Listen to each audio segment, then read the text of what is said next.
In today's video, we're going to talk about the great benefits of weighted hangboarding, because weighted hangboarding, if you are not capable of doing a one-arm hang, probably the next best thing that you could do to increase your finger strength in a safe, controlled environment. Let's hop into it. Now, first things first, in order to get the most out of your weighted hang, we have to select a edge size that makes sense for your level of climber. Now, if you were just first time doing your weighted hangs, I recommend you start off at 20 millimeters. 20 millimeters seems to be the perfect sweet spot for most people's fingers because you can take one pad and slot it in just fine.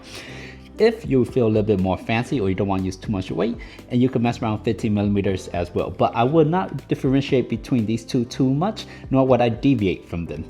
20 millimeters or 15 millimeters, that should be the sweet spot for most people. Now, in terms of attaching the weight to your body, you can go many of routes and ways. I like to use a harness connected to a loading pin with the weights below. You could just use a normal weight belt attached to weight plates below. Whatever you prefer, one way or another, figure out a way to attach weight to your body. Now, when it comes to hanging, we're gonna use this as my artificial hanging board for demonstration purposes. Now, when it comes to hanging, you wanna get the most out of it. So in order to get the most out of it, a normal dead hang looks like this, where your body's pretty straight on, straight forward, and your arms like this, and relatively lax. But when you're hanging from a hangboard and you're trying to recruit as much muscle as possible, what you wanna do is, you wanna take your arms, and you want to put a slight bend to them. With a slight bend into your arms allows you to engage your fingers even more, and when the weight becomes substantial enough, your arms will automatically straighten themselves, but because you're actively trying to bend them, that will create great impeccable tension. Secondly, you want your chest to be pointed towards the sky.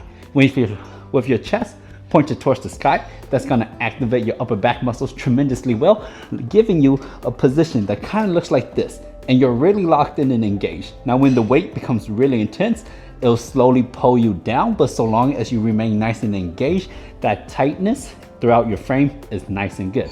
And therefore, you will realize that if you hang like this, you're able to hold a lot more weight than if you were to just do a straight dead hang like this. Also, when it comes to hanging on your hang board, whichever you choose, there's a couple ways that you could place your hands into the slot. The first way is just a normal straight on position with your fingers neither touching the edge. The second way is if you take your hands and you slot it against the side of the edge. And doing so will give you a little bit more register. This is only important because every time you hang, you want to do the same type of hanging position. Therefore, you have a consistent margin or consistent measurements that you could use throughout your career of hanging. So if you're hanging with your arms straight down or your fingers straight down the middle, do that.